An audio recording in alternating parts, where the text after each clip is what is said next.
جو حالیہ دہشت گردی کا واقعہ پیش آیا ہے، انتہائی افسوسناک یہ واقعہ بلوچستان میں ہی یعنی کہ کوئٹہ میں پیش آیا ہے۔ کوئٹہ ریلوے اسٹیشن میں خودکش دھماکہ ہوا ہے، جس کے اندر بڑی تعداد کے اندر جو ہے وہ انسانی جانوں کا ضیاع بھی ہوا ہے۔ 25 کے اعداد و شمار ہمارے سامنے آ رہے تھے، لیکن ظاہر ہے یہ تعداد اب بڑھ چکی ہے اور اسی طرح زخمیوں کی تعداد بھی بڑھ چکی ہے۔ آج کے اس ویڈیو میں ہم بات کریں گے کہ کوئٹہ ریلوے اسٹیشن جو کہ جعفر ایکسپریس آ رہی تھی، جس کے انتظار میں ریلوے اسٹیشن کے پلیٹ فارم پر مسافر موجود تھے جس نے پشاور جانا تھا، اس ریلوے اسٹیشن میں کون کون لوگ تھے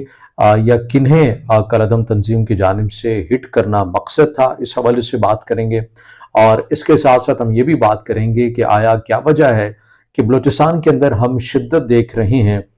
دہشت گردی کی جو لہر ہے اس کے اندر آئے روز شدت ہی بڑھتی ہوئی جا رہی ہے۔ بلوچستان کی حد تک جو کالعدم تنظیمیں تھیں ان کی خودکش اٹیک کرنا، دھماکے کرنا، یہ آپ یہ کہہ لیں کہ ان کی حکمت عملی نہیں ہوا کرتی تھی، مگر یہ کیوں کر اور کیسے یہ ان کی بھی حکمت عملی بن گئی، اس کے اوپر بھی ہم بات کریں گے۔ اور اس کے ساتھ ساتھ حالیہ دنوں میں حکومت پاکستان کی جانب سے انسداد دہشت گردی ایکٹ میں ایک بار پھر سے ترمیم کی گئی ہے۔ اس ترمیم کے کیا نتائج ہو سکتے ہیں؟ کیا آیا وہ ترمیم پہلے بھی کی گئی تھی، کوئی کارگر ثابت ہو سکتی ہے، نہیں ہو سکتی، ماضی کا کیا اس کا ریکارڈ ہے؟ ان تمام چیزوں کے اوپر آج کے اس ویڈیو میں ہم بات کریں گے۔ لیکن سب سے پہلے ہم بات کرتے ہیں کوئٹہ میں ہونے والے ریلوے اسٹیشن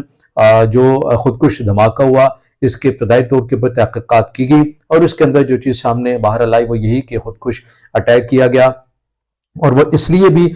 کیونکہ کالعدم تنظیم BLA اور ان کا مجید بریگیڈ ہے، ان کی جانب سے اس حملے کی ذمہ داری جو ہے وہ قبول کی گئی۔ اب اس کے اندر جو کالعدم تنظیم ہے BLA اور ان کا مجید بریگیڈ، ان کی جانب سے یہ اسٹیٹمنٹ جو میڈیا کو جاری کی گئی ہے اس میں یہ کہا گیا ہے کہ ہم نے عام سویلین کو نشانہ نہیں بنایا،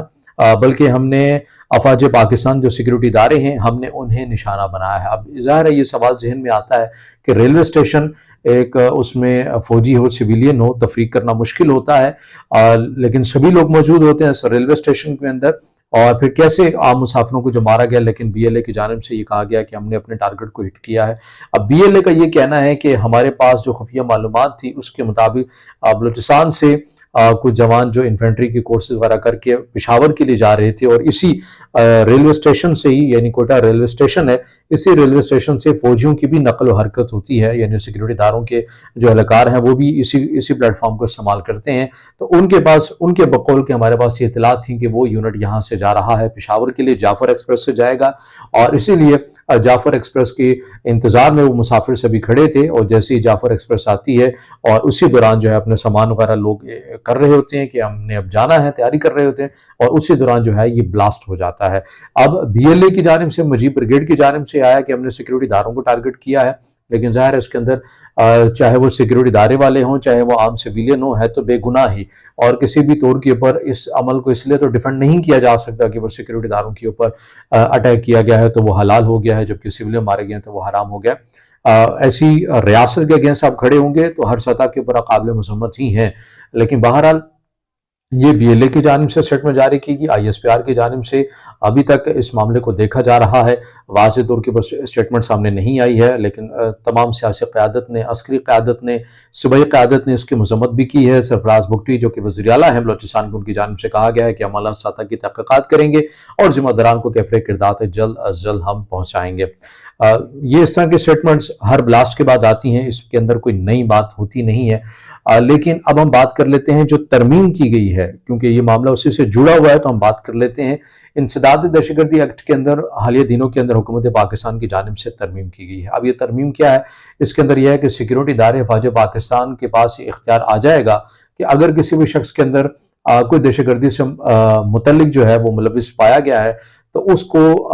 3 مہینے تک سیکیورٹی اداروں یا افواج پاکستان کے پاس اسے حراست میں رکھا جا سکتا ہے۔ یہ ایکٹ پاس کیا گیا ہے تاکہ وہ انکوائری ہو، چیزیں ہوں، اور مزید اس کے اندر جو ہے وہ چیزیں چل سکیں۔ یہ ایکٹ پاس کیا گیا ہے، اور یہ کیوں ہوا؟ اس سے پہلے ہوا؟ ہاں جی بالکل، اس سے پہلے بھی ہوا۔ 2014 میں ہم نے دیکھا کہ جب سانحہ APS ہوا اس کے بعد بھی انسداد دہشت گردی ایکٹ کے اندر یہی ترمیم کی گئی تھی کہ 3 مہینے تک حراست میں ایک شخص کو رکھا جا سکتا ہے اگر شبہ ہو کہ وہ دہشت گردی کے اندر ملوث ہے، اور شواہد ایسے کچھ ملے ہیں تو سیکیورٹی اداروں افواج پاکستان کو یہ حق حاصل ہوگا کہ وہ 3 مہینے تک اس شخص کو اپنی حراست میں رکھ سکتے ہیں۔ اس وقت بھی یہ کارگر ثابت ہوئی، ابھی بھی کارگر ثابت ہوئی، اس کے اوپر ہمارے پاس چونکہ ایک تاریخ ہے، ہم اسے مشاہدہ کر سکتے ہیں کہ کس حد تک جو ہے یہ چیز کارگر ثابت ہوئی، لیکن اس کے باوجود بھی ہم یہ دیکھ رہے ہیں کہ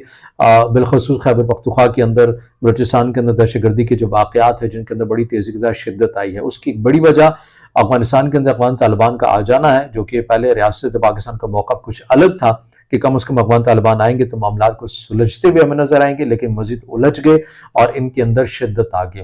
اور پہلے بھی یہ ترمیم اگر اتنی کارگر ہوتی تو ظاہر ہے یہ رہتی، اب کی گئی ہے۔ اب جو دہشت گردی کے اندر ملوث پائے جاتے ہیں انہیں پکڑنا انٹیلیجنس بیس کے اوپر، گرفتاریاں بھی عمل میں لائی جاتی ہیں، لیکن بڑا مشکل یہ چیزیں ہوتی ہیں۔ لیکن فقط یہ معاملہ ایک ترمیم سے حل ہونے والا ہے نہیں ہے، کیونکہ جو ہمارے یعنی کہ ریاست پاکستان کے اگینسٹ جو مسلح تنظیمیں ہیں، کالعدم تنظیمیں، ان کی بھی حکمت عملی آپ کو تبدیل ہوتی ہوئی نظر آتی ہے۔ اب بی ایل اے بالخصوص مجیب بریگیڈ، جب بی ایل اے پہلے تھا مجیب بریگیڈ نہیں تھا، اس میں بی ایل اے کا یہ پیٹرن نہیں ہوا کرتا تھا کہ یہ خودکش جو ہیں وہ بلاسٹ کریں، آئی ڈی بلاسٹ کر لیتے تھے یا دیگر بلاسٹ کر لیتے تھے، لیکن پھر ہم نے یہ دیکھا یہ جب خبریں ہمارے سامنے ہیں کہ کالعدم تحریک طالبان پاکستان اور بی ایل اے کا الحاق ہو گیا ہے، تو اس کے بعد ہمیں پیٹرن میں واضح طور کے اوپر تبدیلی ہوتی ہوئی بھی نظر ہے۔ مجیب بریگیڈ انسٹال ہوتی ہے بی ایل اے میں غالباً 2011 میں، جہاں پر یہ اپنا پیٹرن چینج کرتے ہیں خودکش والا، حملوں والا۔ اس سے پہلے خودکش دھماکے کرنا کالعدم تحریک طالبان پاکستان جو ہے وہ ان کا تھا۔ تو اب ہمیں ایک ساتھ ملتا ہوا ایک پیٹرن ہمیں نظر آتا ہے جو کہ ریاست پاکستان اور عوامی پاکستان کو ٹارگٹ کرتے ہوئے نظر آتے ہیں۔ تو اس لیے ہماری حکمت عملی بھی انتہائی مربوط ہونی چاہیے، فقط ایک ترمیم کے بدل لینے سے اتنی کارگر نہیں ہو سکے گی یہ جنگ۔ اس کو مزید کارگر کرنے کے لیے ہمیں نچلے سطح کے اوپر بالخصوص جو سہولت کار ہیں انہیں ارسٹ کرنا اور ان کے نیٹ ورک کو بریک کرنا یہ بڑا ضروری ہے۔ اور اس کے ساتھ ساتھ ہم یہ بھی جانتے ہیں کہ بلوچستان کے اندر ہی کیوں اتنی شدت آ گئی ہے، اور جو حالیہ جو بلاسٹ ہوا ہے اس کا کیا تعلق پاکستان میں آنے والی غیر ملکی سرمایہ کاری کے لیے ایک پیغام دینا ہے؟ بالکل ہو سکتا ہے۔ ریکارڈنگ کے حوالے سے سعودی عرب انتہائی دلچسپی کا اظہار کر رہا ہے، چائنا انتہائی دلچسپی کا اظہار کر رہا ہے، اور یہ تمام تر جو کاروبار ہے، غیر ملکی سرمایہ کاری ہے، بلوچستان میں انویسٹ کرنے کی باتیں کی جا رہی ہیں، یہ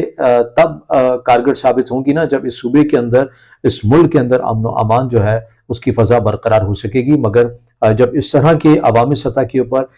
دہشت گردوں کی جو کاروائیاں ہوں گی، ہم بالکل دیکھ رہے ہیں کہ بلوچستان کے اندر یا تو کوئی پنجاب سے گیا ہوا مزدور ہو اسے مار دیا جاتا ہے، عوامی سطح کے ریلوے اسٹیشنز ہوں یا دیگر عوامی مقامات ہوں انہیں ہٹ کیا جاتا ہے، سیکیورٹی اداروں کو ہٹ کیا جاتا ہے۔ تو ایسے میں بلوچستان کے اندر کوئی 1000 بار سوچے گا کہ ہم اپنا 1 روپیہ بھی یہاں پر کیوں لگائیں، اس صوبے میں بالخصوص ہم کیوں لگائیں۔ تو ہمیں اگر غیر ملکی سرمایہ کاری SIFC کے پلیٹ فارم کو متحرک کرنا ہے، کامیاب بنانا ہے، تو اس کے لیے ضروری ہے کہ نچلی سطح کے اوپر، گراؤنڈ کے اوپر جا کے، جیسے کہ انٹیلیجنس بیس آپریشن کیے بھی جا رہی ہیں، مگر اس کے باوجود بھی اس حد تک ہمیں کامیابی ملتی ہوئی نظر نہیں آ رہی ہے۔ تو اس لیے ان کے نیٹ ورک کو بریک کرنا ایک چیلنجنگ تو ہے، مشکل تو ہے۔ اس کی وجہ یہ ہے کہ یہ عام لوگوں میں گھل مل جاتے ہیں اور پھر خود ہی پہاڑوں کے اوپر غائب بھی ہو جاتے ہیں۔ پھر ریاست کے اگینسٹ لاپتہ افراد والا بھی پروپیگنڈا ہو جاتا ہے، جبکہ وہ بہت سارے ایسے شواہد آئے ہیں کہ جن لاپتہ افراد کے کارڈ کھیلے گئے ہیں وہ BLA میں ہی موجود پائے گئے ہیں یا ایسی کالعدم تنظیموں کے ساتھ۔ تو اس لیے ریاست کے لیے بہت ساری چیلنجنگ تو ہے، لیکن اگر آپ نے غیر ملکی سرمایہ کاری کو یہاں لانا ہے تو سرمایہ کار تو تبھی مطمئن ہوگا جب وہی دیکھے گا کہ صوبے میں اور ملک میں امن و امان کی جو فضا ہے وہ برقرار ہے۔